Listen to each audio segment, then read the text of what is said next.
People said the Musa family prayed too much, but even prayer could not explain the footsteps they heard on the roof every midnight. Welcome to Jungle Wisdom, where African stories carry deep lessons of faith, mystery, and courage. Before the story goes deeper, remember to subscribe, like, share, and comment. Musa family lived in a small 2-room apartment in Abuja, in a quiet area where people minded their business. Yusuf, the father, drove a taxi, and his wife Amina sold oranges and bananas on a small wooden table by the roadside. They had 2 children, Aisha, who was 14 and strong-headed, and Ibrahim, who was 7 and full of questions. The family did not have much, but they prayed every morning before school and every night before bed. People in the area called them the prayer family, sometimes in a mocking way. The strange things started one hot night in March.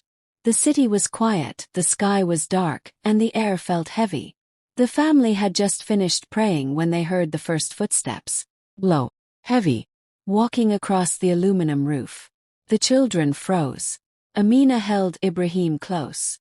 Yusuf stepped outside with a torchlight, but when he looked up, the roof was empty. Nothing moved. There was no wind, no cat, no person. Yet the footsteps continued, steady and unhurried, as if something was walking without a body. From that night everything changed. First it was small things. Their TV would switch on at 2 a.m. by itself even though it was unplugged. Their kitchen door would open and close without anyone touching it. Aisha said she heard someone humming inside the bathroom, but when she opened the door, the room was empty. The humming stopped instantly. Ibrahim told his mother that he sometimes saw a shadow moving on the wall even when there was no light behind him. Neighbors started gossiping. One woman told Amina, "Your prayers are disturbing dark spirits. That is why they are angry." Another man told Yusuf, "You need to curse God. If you insult him, this thing will leave your house." It needs boldness. Yusuf became angry. "How can we curse the one who protects us?" he asked, but they laughed at him and walked away. More calamity came. Yusuf lost his taxi job when the car owner suddenly sold the vehicle. Amina's fruit stand was destroyed in a night storm that did not touch any other seller's table. Aisha fell sick for a whole week without the doctors finding anything wrong. Ibrahim woke up with a deep scratch on his arm even though the family had no pets and the windows were closed. People mocked them openly now. "Prayer family, how is your God? Has he come to help you?" Some neighbors said with wicked smiles. Others warned them to leave the area before something worse happened. One evening, Yusuf returned home tired and sad. As he dropped his bag, he heard something dragging across the floor. He turned and saw Aisha's school bag slowly sliding by itself from one corner of the room to the other. Aisha screamed. Ibrahim hid behind his mother. Yusuf shouted prayers loudly, his voice shaking.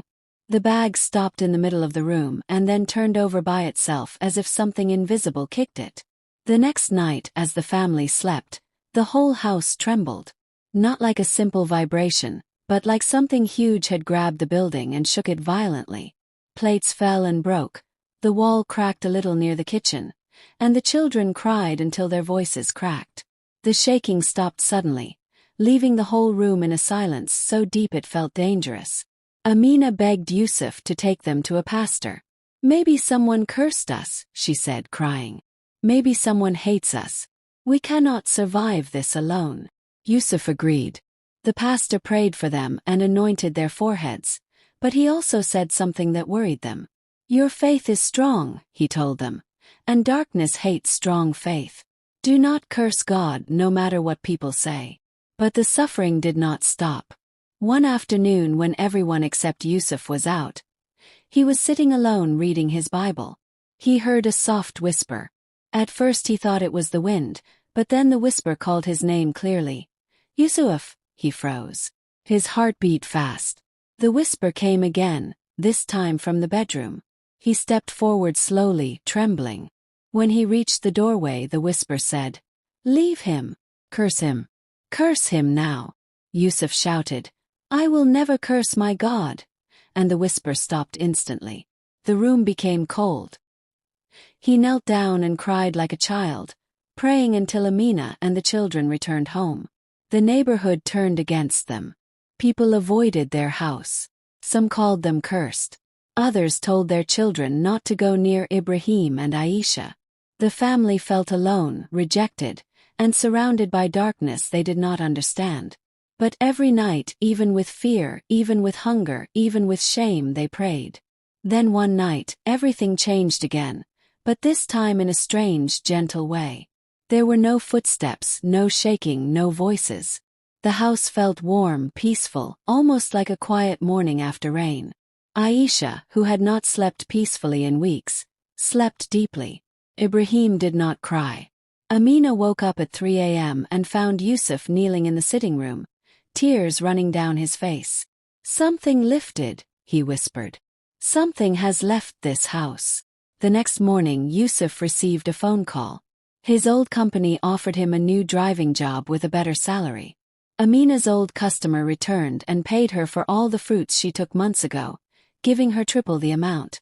3 neighbors who once mocked them came with food items and apologized, saying they felt guilty. Slowly, the suffering faded. The footsteps never returned. The strange noises stopped. The darkness left their home. And the Musa family learned something powerful. Faith is not tested in comfort. It is tested in darkness. It is easy to bless God when life is sweet, but true strength comes when you refuse to curse Him even when the world tells you to. And in the end, God lifted them higher than where they started.